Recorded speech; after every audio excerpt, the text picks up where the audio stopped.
Today, we're jumping into a really compelling story about a man named Ahmed. He was a hardworking guy, family was everything to him, and life was, pretty good. But all of that changed in an instant when his young daughter fell sick, really sick.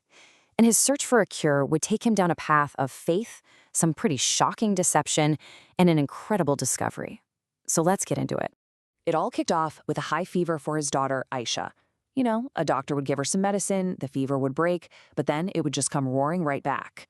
Weeks started to turn into a month. They saw doctor after doctor. They tried every single medication they could, and nothing, absolutely nothing worked. All the while, little Aisha just got weaker and weaker, the color literally draining from her face. You can just imagine the desperation Ahmed was feeling. I mean, look at this. It was a total nightmare scenario for any parent. The fever just wouldn't quit, doctors had no answers, and his daughter was fading before his eyes. With every modern medical option exhausted and hope just about gone, a friend made a suggestion, kind of like a last resort. He told Ahmed about this elderly spiritual healer in the village, a man named Pir Fatah Muhammad, who was famous for writing these powerful amulets.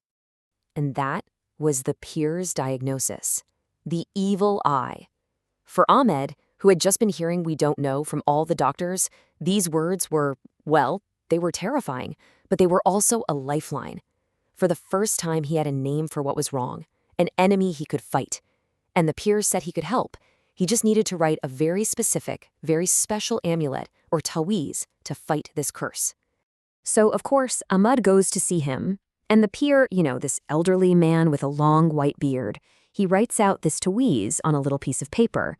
He tells Ahmed, put this around Aisha's neck. For a fee of 500 rupees, he promised she would be totally cured in just 7 days. And for the first time in what felt like forever, Ahmed felt a real glimmer of hope. Now, for anyone who's not familiar, a taweez is basically an amulet. The idea is that it holds sacred verses or symbols inside it, and those are believed to protect or heal the person wearing it. And this little object, it's pretty much the center of this entire story. But 7 days went by, and nothing changed. Actually, if anything, Aisha seemed even weaker. So a frantic Ahmed goes back to the Pir. The Pir just tells him that the evil eye was much stronger than he first thought, and that they needed a new, more powerful amulet. And this one would cost 1,000 rupees. And this cycle just kept repeating itself. Ahmed spent thousands, but his daughter's health just kept getting worse. Finally, another friend who saw Ahmed's growing despair basically begged him to stop going to the Pir. He suggested a completely different path, a trip to the city to see Maulana Hamza. This was a really respected religious scholar, and he was known for healing too, but not with objects, with prayer directly from the Quran. Ahmed felt like he had nothing left to lose, so he took Aisha to the city. So the Maulana listens to Ahmed's whole story, every heartbreaking detail, and then he asks a really simple question. He says, "Let me see the amulets you were given." Ahmed hands them over, and as the Maulana carefully opens the first one, you can just see his expression change. It goes from concern to shock, and then to just pure anger. Which leads to the big question, right? What in the world was actually inside those things? And this is the moment everything flips. It's the shocking reveal. What Ahmed believed were holy verses meant to protect his daughter were the exact opposite. The Maulana explained that the amulets were packed with satanic symbols and numbers. These are the tools of black magic. The Pir wasn't trying to heal Aisha at all. He was deliberately keeping her sick so that Ahmed would keep coming back, keep getting more desperate, and keep spending more money.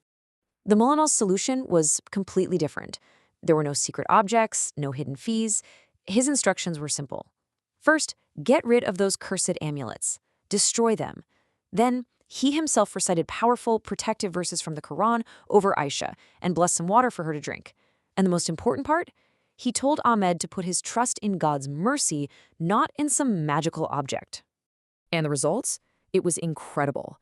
That very night, Aisha slept peacefully for the first time in months. The next morning, her fever was just gone. Within a few days, she was sitting up, she was eating, and that healthy color was coming back to her cheeks. She was herself again.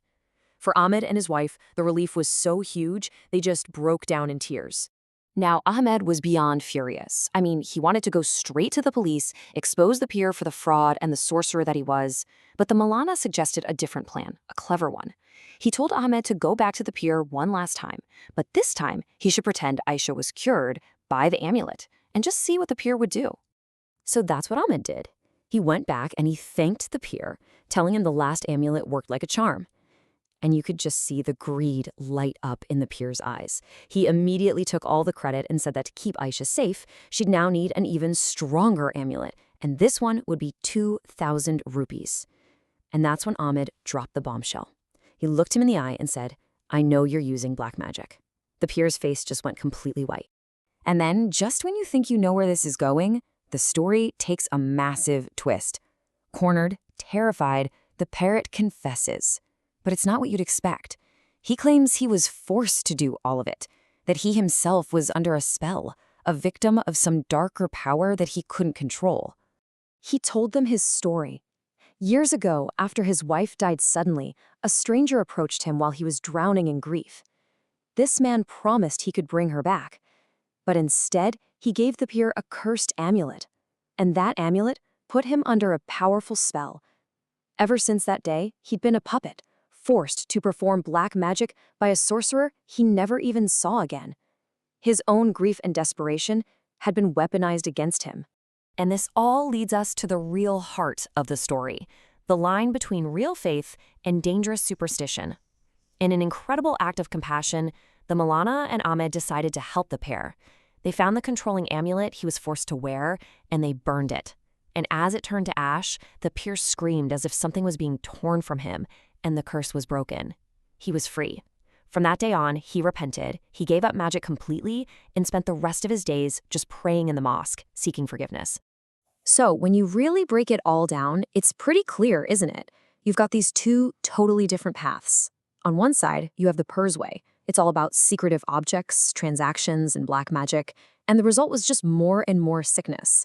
And on the other side, you have the Maulana's way. Open prayer, direct reliance on scripture, pure faith, and the result was a complete and total healing. Ultimately, the takeaway from this story is really powerful.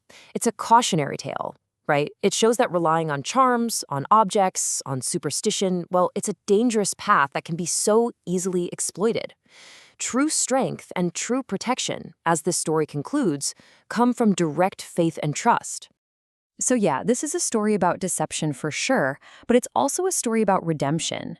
And at its core, it leaves us with a really deep question to think about in our own lives. Where is that line between faith and superstition? It's definitely something worth considering.